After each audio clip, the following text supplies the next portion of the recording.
Hey guys, in this video I'll show you how to add a logo in Framer. So I'll go ahead and delete this and we'll do this from scratch.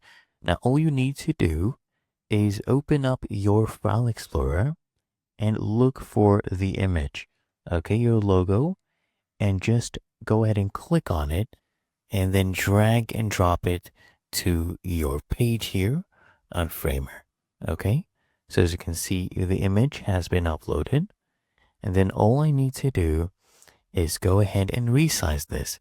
So I'll hold this from the corner here at the edge and press Shift as I go ahead and resize this and make this smaller.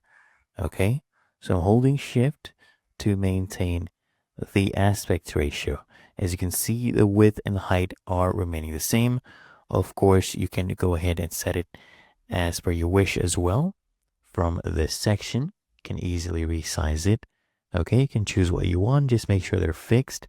If you want to keep it fixed as that, maintain the aspect ratio. And let's say you want to make a header, you can place it here in the corner, for example. And there you go. And it's really that easy and simple.